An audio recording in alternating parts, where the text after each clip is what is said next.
Ritualistic offerings are among the most enduring and universal aspects of spiritual and magical practice. Across cultures and ages, humans have instinctively known that giving, sharing, and sacrificing something of value can create a bridge between themselves and the unseen world. Whether left at a crossroads for Hecate, poured as a libation to Dionysus, placed on an ancestor's altar, or set before the spirits of the land, offerings are more than symbolic gestures. They are transactions, acts of devotion, energetic exchanges, and, at times, contracts between the human and the non-human realms. In the modern world, offerings are often misunderstood or reduced to quaint superstition. Yet, when approached with understanding, they remain a potent method of connection, transformation, and manifestation. To comprehend the true power of ritualistic offerings, we must explore their history, their functions, and the principles that make them effective. From the earliest human societies, offerings were at the heart of religious and magical practice. Archaeological evidence reveals food, tools, and even entire hoards of valuables deliberately deposited in rivers, lakes, caves, and sacred sites. These were not discarded items, but treasures willingly surrendered, often of great value to the people leaving them behind. Why? Because offering is a primal form of reciprocity. To offer is to acknowledge relationship. Ancient peoples understood themselves as living in a world alive with spirits, deities, ancestors, and unseen forces. Survival depended not just on skill, but on harmony with these powers. The harvest could fail, the hunt could falter, or disease could spread if balance was broken. Offerings restored and maintained this balance, expressing gratitude, appeasement, or devotion.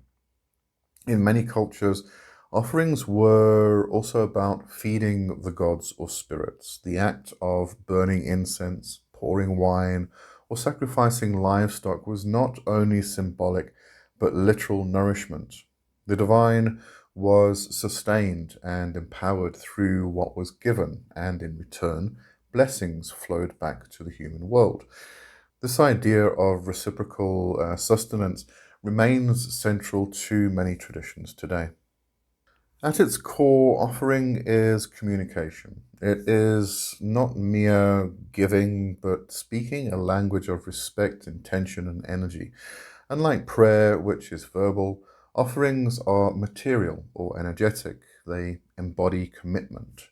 A prayer can be fleeting, but when you part with something tangible, food, money, time, blood, art, you demonstrate seriousness.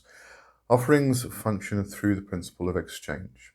Energy given becomes energy received. Spirits are not vending machines that grant wishes in return for payment, but they respond to gestures of value and honor. When we give, we align ourselves with the flow of reciprocity that underpins all relationships, both human and spiritual. Even in secular terms, the principle is recognizable. Relationships thrive on give and take. To constantly demand without contributing leads to imbalance, resentment, or disconnection. In spiritual practice, the same is true. Offerings are how we show we are not merely takers, but participants in a mutual relationship. The form of an offering depends on the being to whom it is given, the intention of the ritual, and the tradition in which it takes place. Yet, common categories recur across the world. For instance, or some examples at least, in regards to food and drink, perhaps the most universal form.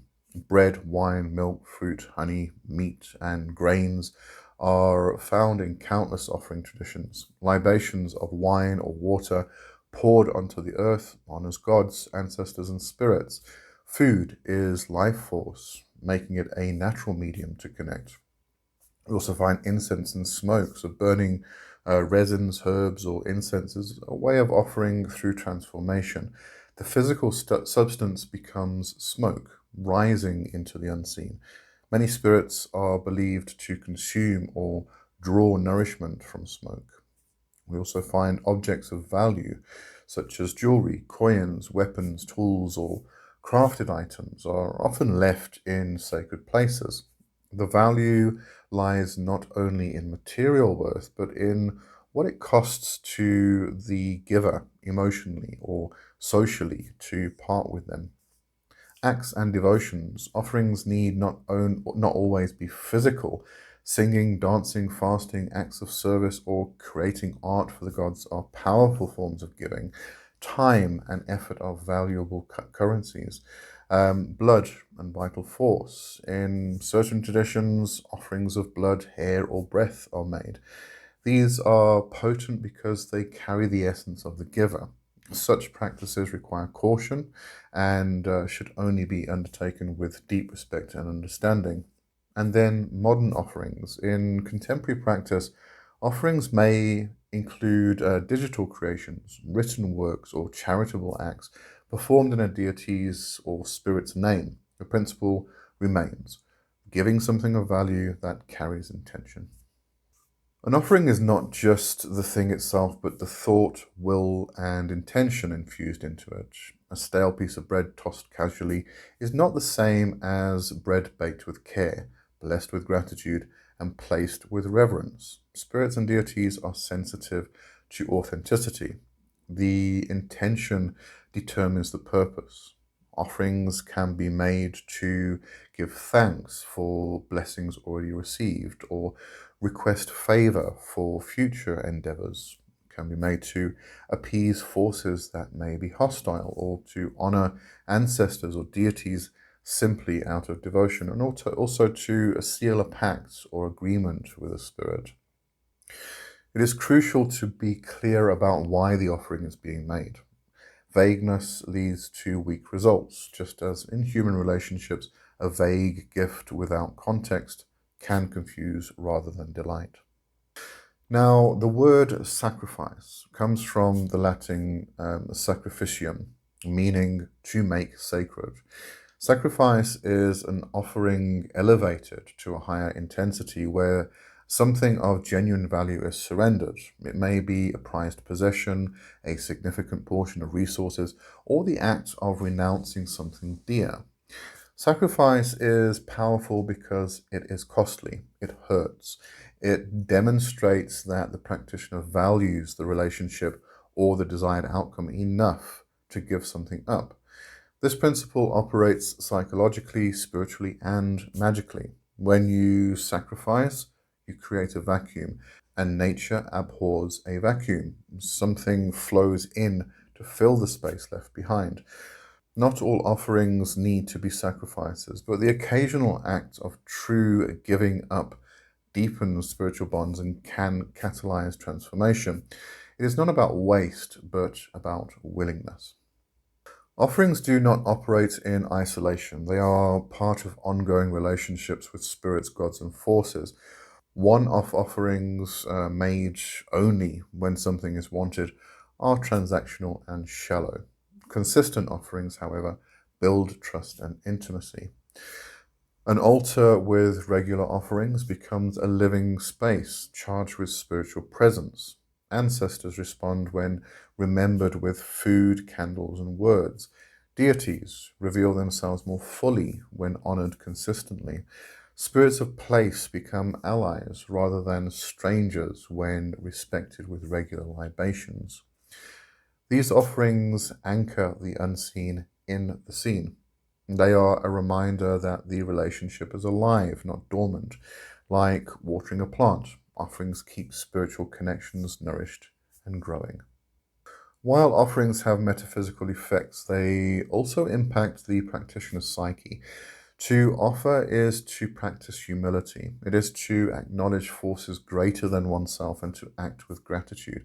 This cultivates reverence, a quality often missing in modern spirituality. Offerings also train focus and intention. Preparing an offering, imbuing it with meaning, and placing it with care requires mindfulness. It shifts the practitioner from a mundane state into ritual consciousness. Furthermore, Offerings externalize the inner. Feelings of devotion, gratitude, or supplication are given form. This embodiment deepens the emotional and spiritual impact, reinforcing commitment and clarity of purpose. Offerings remind us of an ecological truth. Nothing exists in isolation. Life is sustained through constant cycles of giving and receiving. Plants give oxygen, we give carbon dioxide. The earth gives food, we give back compost and waste. Ritual offerings echo this natural reciprocity. When we give to the spirits of the land, we reenact the cycle of respect that indigenous traditions have long understood. When we feed the ancestors, we acknowledge the lineage that sustains us.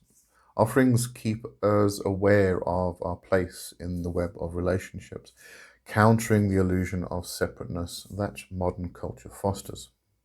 Now, some approach offerings as bribes, expecting deities to deliver results on demand. This mindset reduces the sacred act to mere transaction and often leads to disappointment. Spirits are not vending machines. Others fear offerings as wasteful or primitive, yet waste only occurs when offerings lack intention or when they disrespect the environment. Thoughtful offerings, even simple ones like a candle, are never wasted because they nourish connection. Another pitfall is neglect. Promising offerings and failing to deliver can sour relationships. Consistency and integrity matter. If one commits to an offering, it should be fulfilled with sincerity. In a world of apartments, city streets, and environmental concerns, offerings must adapt. Pouring wine onto the earth may not be possible in a high rise flat.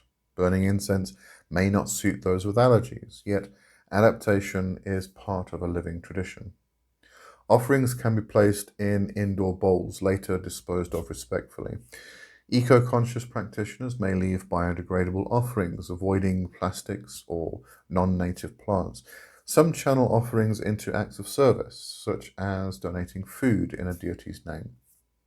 Digital offerings, art, poetry, or music shared online can also serve, especially in techno magical practices.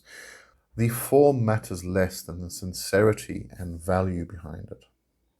Ritual offerings endure because they express something fundamental about human spirituality, the power of giving. To offer is to step into relationship, to acknowledge the unseen, to participate in the cosmic cycle of reciprocity. Offerings transform both giver and receiver, forging bonds that sustain, empower, and protect. In a world driven by consumption and taking, offerings remind us of the holiness of giving. They are acts of humility and devotion, but also acts of power. To practice offerings is to weave oneself back into the ancient web of exchange that binds gods, spirits, ancestors, and humans together. When done with sincerity, intention, and respect, they become more than ritual. They become a living dialogue between worlds. And that brings us to the end of today's show. So I hope you enjoyed that. Thanks for listening, and I'll see you next time. Cheers for now. Bye bye.